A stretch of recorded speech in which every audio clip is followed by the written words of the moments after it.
Esse gráfico mostra o PIB per capita do Brasil ao longo dos últimos anos, e esse é o da Coreia do Sul no mesmo período. Existe uma enorme diferença entre os desenvolvimentos econômicos dos dois países, embora eles tivessem praticamente o mesmo PIB per capita no início dos anos de 1980. Enquanto a Coreia do Sul conseguiu crescer o suficiente para se tornar um país rico, o Brasil ficou preso na chamada armadilha da renda média.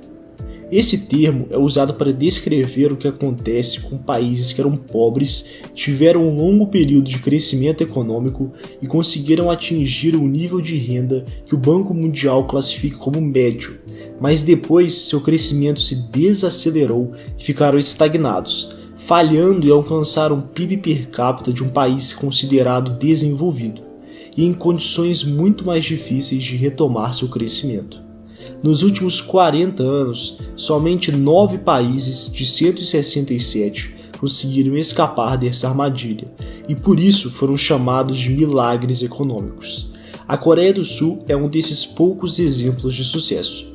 Outros países como Argentina, África do Sul e Brasil não tiveram a mesma trajetória e ficaram presos. Mas o que exatamente leva um país a ficar preso na armadilha da renda média? É isso que vamos ver nesse vídeo. Nos estágios iniciais do desenvolvimento econômico de um país pobre, quando ele começa a se industrializar gradativamente e a população das áreas rurais começa a migrar para o meio urbano, fornecendo grande quantidade de trabalhadores para as indústrias, a principal vantagem desse país de baixa renda é a sua grande mão de obra, que está disposta a trabalhar por um salário muito baixo.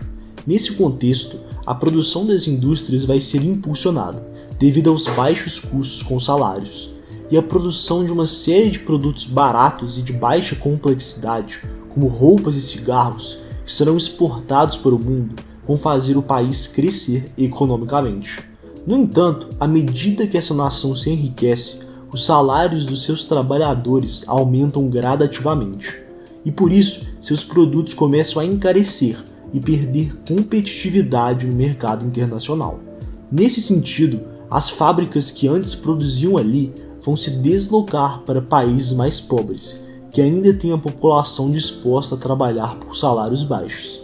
Com isso, o crescimento econômico desse país começa a se desacelerar.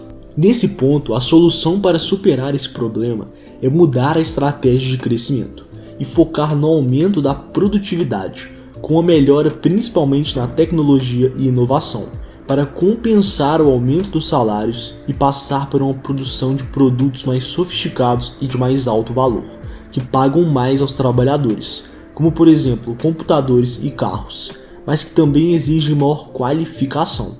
E é nesse momento que estão uma das principais causas da estagnação na armadilha. Os países que acabaram de alcançar a renda média estão perdendo sua competitividade para países pobres, que têm mão de obra mais barata, mas ao mesmo tempo são incapazes de competir com países ricos, onde suas indústrias já têm elevada produtividade e dominam o mercado de bens de alto valor e sofisticação. Por isso é tão difícil fazer essa transição. A China é um exemplo de país que está nesse processo. Há 40 anos atrás, seu desenvolvimento começou, com suas indústrias produzindo produtos de baixo valor, como sapatos, brinquedos e bugigangas, se aproveitando dos salários baixos dos chineses, um grande número de pessoas jovens dispostas a trabalhar e reformas que incentivaram o florescimento do setor industrial. Com isso, ao longo do tempo, a China manteve elevadas taxas de crescimento econômico. No entanto, como podemos ver nesse gráfico, os salários dos chineses também aumentaram nesse período, e estão 10 vezes maiores quando comparado a 20 anos atrás, e 3 vezes maiores que os dos trabalhadores da Índia, por exemplo. Isso está fazendo gradativamente as fábricas que produziam produtos baratos e pouco sofisticados saírem da China e se posicionarem em países mais pobres como Vietnã, Bangladesh e Índia para fabricarem esses produtos. Dessa forma, o modelo de crescimento baseado nos baixos salários e mão de obra pouco qualificada não é mais viável. Por isso, os chineses vêm mudando sua estratégia de crescimento e focando em tecnologia e inovação para aumentar sua produtividade. Empresas como Huawei, Xiaomi, Alibaba e TikTok são exemplos do aumento da sofisticação de seus produtos nos últimos anos. E não são exceções. Ainda existem muitas outras empresas chinesas que atualmente são líderes mundiais em setores de alta tecnologia. Além disso, o plano Made in China 2025, citado pelo primeiro-ministro da China, Li Keqiang, em 2015, como decisivo para superar a armadilha da renda média, tem como objetivo impulsionar ainda mais a produtividade e incentivar setores de alta tecnologia específicos, como robótica e energia renovável. E nas palavras de Xi Jinping, presidente da China, fazer da China um dos países mais inovadores do mundo, a fim de compensar o aumento do salário dos chineses com uma produção muito mais eficiente e produtiva. Nesse plano, o governo pretende aumentar o gasto com pesquisa e desenvolvimento, por meio de medidas como a criação de mais de 80 centros de inovação e desenvolvimento de fundos de investimento governamentais, chamados de GGFs, para subsidiar o gasto com desenvolvimento de novos produtos e modernização das fábricas chinesas. Isso porque, embora focar no setor de serviços como turismo, marketing e entretenimento possa resultar na diversificação da produção e geração de empregos, esse setor sozinho não consegue trazer grande avanço na produtividade, como o industrial faz, para que um país cresça rápido o suficiente para escapar da armadilha da renda média. Por isso, o foco tão grande da China na melhoria de suas indústrias com tecnologia. Além disso, investimento pesado em infraestrutura, educação, redução da desigualdade, maior acesso a financiamento pelas empresas, para que elas consigam obter capital para investir na inovação e desenvolvimento de instituições sólidas, são fatores considerados essenciais para uma trajetória econômica de sucesso. No entanto, existem muitos países que adotaram políticas erradas para escapar da armadilha da renda média, e um desses casos é o Brasil. O principal fator que ocasionou isso foi a produtividade brasileira, que ao longo das últimas 2 décadas teve um crescimento extremamente lento, de cerca de 0,55% ao ano, enquanto em países como Coreia do Sul e Singapura ela crescia a cerca de 2%.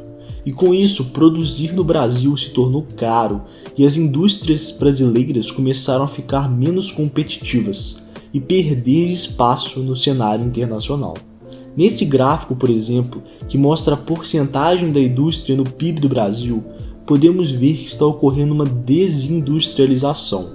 O setor industrial, que deveria ser o mais importante nessa fase de crescimento, vem tendo sua importância reduzida cada vez mais. Por isso, o Brasil ficou preso na armadilha da renda média, onde nossa mão de obra é mais cara que a de países pobres e o aumento da nossa produtividade não foi suficiente para competir com as indústrias mais tecnológicas e eficientes de países ricos.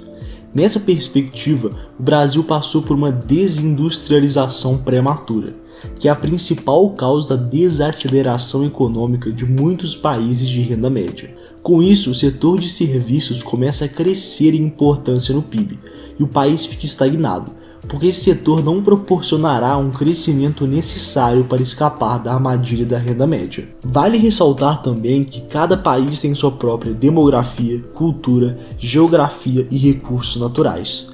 Com isso, o modelo de crescimento de cada nação vai ser único.